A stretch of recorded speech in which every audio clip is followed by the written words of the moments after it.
Good morning, everyone. So in the previous session, we looked into the chemical reactivity of the group 14 elements. So we'll continue with the various compounds of the group 14 elements. So since we discussed the reactivity with halogens, so it forms the corresponding halides, and we just in brief discussed about the type of halide that is formed. Okay, so now we will look into a little bit detail about the various halide compounds formed by the group 14 elements. So usually when we talk about the this tetra halides of carbon, when we talk about the tetrahalides of carbon, they are comparatively very inert. However, when we talk about the tetrahalides of silicon, they are rapidly hydrolyzed, or they can react rapidly with the alkali to form the corresponding silicates. Okay, so this reactivity pattern, why the carbon tetrachlorides are inert, however the silicons are very reactive, is a very important uh, question, and that we need to find an answer to. So I'll be posing this as a question in the coming slide. So before I go into the reactivity thing, let me continue with our discussion on the various halide compound with the formed by the group 14 elements. So carbon and silicon, they usually form tetrahalides. Okay, and carbon tetrahalides are not prone to any kind of hydrolysis. That means they are comparatively inert. However, the silicon tetrahalides are prone to hydrolysis, or they are prone to reaction with the alkali to form the corresponding silicates. Now, coming to this commercial importance of silicon tetrachloride, they are used for making ultra pure silicon for making transistors. Okay, so for making ultra pure silicon, we use the silicon tetrachloride. So on reduction of silicon tetrachloride, you can produce what is called as silicon element in its ultra pure form. Further, a large portion of this silicon tetrachloride is actually used for making ultra fine SiO2. So for synthesizing SiO2 in an ultra fine manner, you use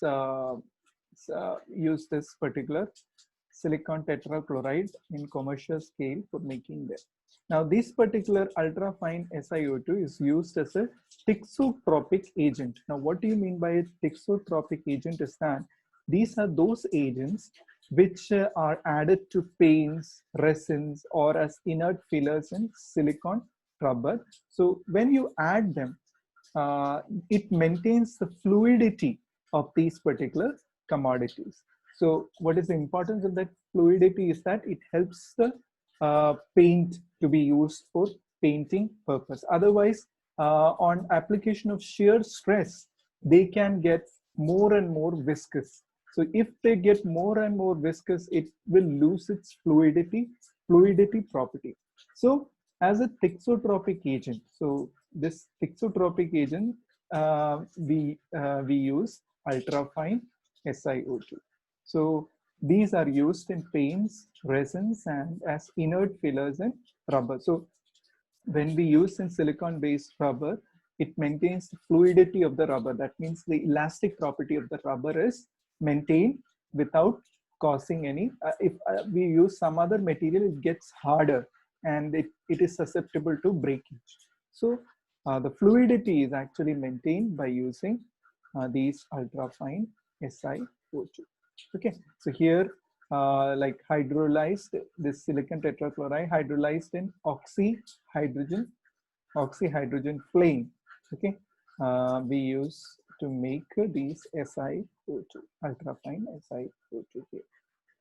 Now, talking about the other elements like germanium, tin, and lead, they form both the tetrahalides as well as the dihalide. The stability of the dihalide increases as we move down the group. That is pretty well understood. Now, here I would like to bring to your notice an important point, which is often asked as a question, that all the tetrahalides that are formed by the group 14 elements, they are colorless.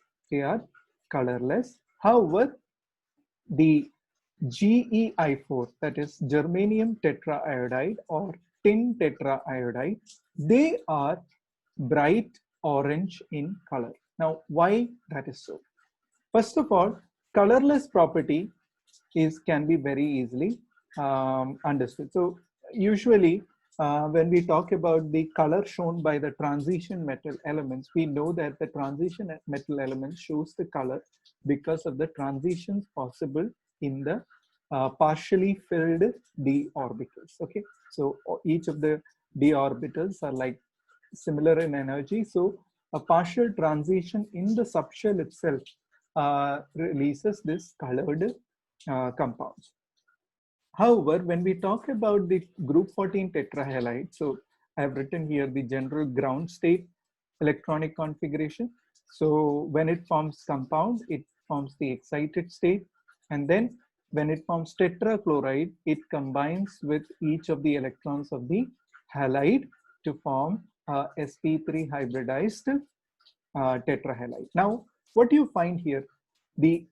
All of the ns and np orbitals are now completely filled. They are completely filled, and therefore there is no transition possible in the same shell. Okay, and because of no transition possible in the same shell, the color won't come, because for any color to be shown, the electron need to be excited and then they should revert back to release energy to get the corresponding color. So if you need to excite these electrons, you need to excite them into a next higher energy shell. So if you try to excite them, they won't be coming in the visible range. They would be coming away from the visible range. Now you will ask me, like, you can have Nd electrons in silicon and the higher elements. Now excitation to Nd electrons will be possible. However, again, those transition will not be falling in the visible range, so color won't be observed. So that is the main reason why you do not observe any color in the tetrahalides of the group 14 elements. However, why do you see a color in this GeI4 or SnI4? Is because of the charge transfer spectra. Now here what happens is that because of the similar energy of the iodine as well as germanium, or iodine or tin, because they fall on this almost the same level of the periodic table. So that is why what happens, the I minus charge is partially transferred onto the metal atom. As a result, they get partially reduced from the oxidative state 4 to oxidative state 3. And now this transfer of charge from the iodine to the corresponding metal atom, okay, this energy that is involved in this transfer is actually giving the color. Now, if you ask me exactly, the color caused is by the absorption of the blue light, which causes this transition, and the reflected light is actually red and the orange color, and that's why you observe them as bright orange colored compound. So since you have charge on iodine being transferred onto the metal atom, giving rise to these colors, that's why they are also called as the charge transfer spectrum. Now, this charge transfer spectrum, you will be studying when you talk about coordination chemistry in detail. There you will be talking about some of the compounds which show color because of this charge transfer happens. Now, I have a material which I will be uploading in the classroom, which you can read to look into the various aspects of the charge transfer spectrum, not for the examination point of view, but for your understanding about charge transfer spectrum. Now, coming to the lead tetrahalide, they are not known. We have PbCl4 known, but PbI4 or PbBr4 are not known. Okay, that is because of the oxidizing power of the Pb4 and the reducing power of these I minus. Okay, as a result, they get easily converted to PbI2.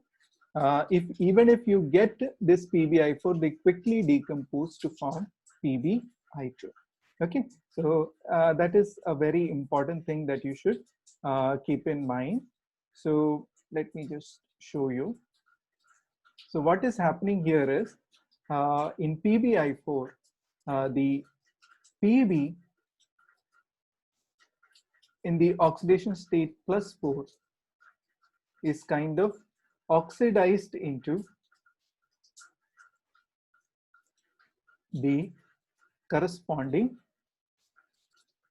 Pb2+.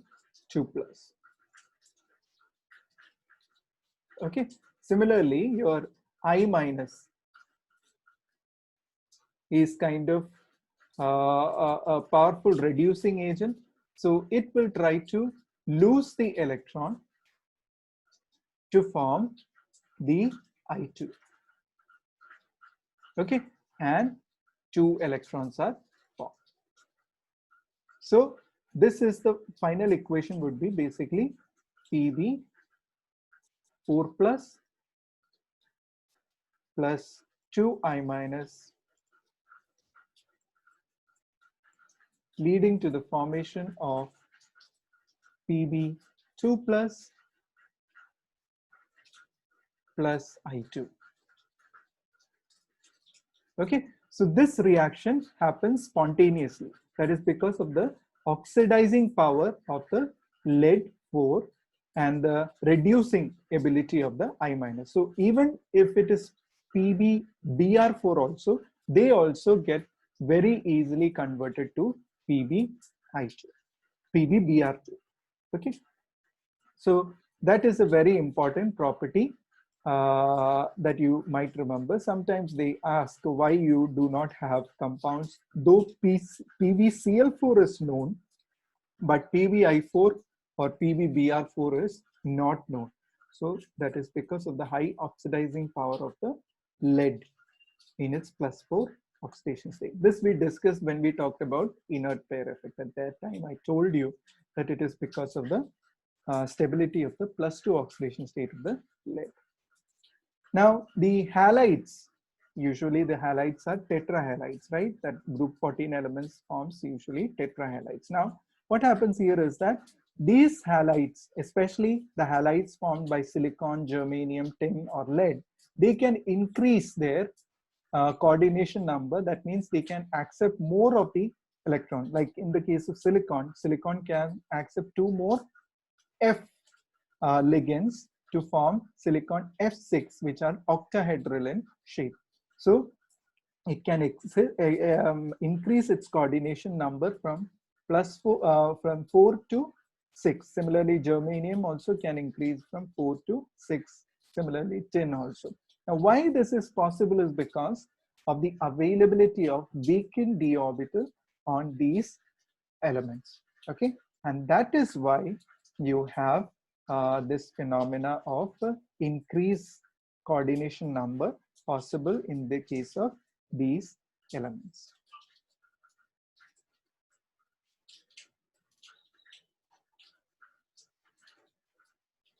Now, this is the question that I posed to you before, that why CCl4 is unaffected by water while SiCl4 is rapidly hydrolyzed. That means why CCl4 is kind of inert while these are kind of very reactive. Now, so why this thing happens is what you have to tell me the answer for. Okay, so I would like all of you to think over it, why CCl4 is inert and why SiCl4 is rapidly hydrolyzed. And during the live session, I'll be asking one of you to explain to me the reasons. Okay, so I'm not giving you the answer right now. I want you to find the answer, and then we will discuss in the live session. Finally, those CCl4 are kind of unreactive to the moisture or water. But when you treat them with superheated steam, okay, they do react to form Phosgene, which is carbonyl chloride. These are this was used as a poisonous gas in World War I. Okay, so in World War I, as a poisonous gas, you use Phosgene. Currently, Phosgene is basically used for making isocyanate, which in turn is used for making polyurethane, an important polymer that is used. Okay, so nowadays it is not synthesized by carbon tetrachloride, but rather from carbon monoxide and Cl2 in the presence of carbon catalyst and light. You get the formation of these phosgene or carbonyl chloride. Okay, so this is all about the halide compounds that are formed by the group 14 elements. So I hope you understood what have been discussed. Any doubts you can ask me during the live session. Thank you very much for your kind attention.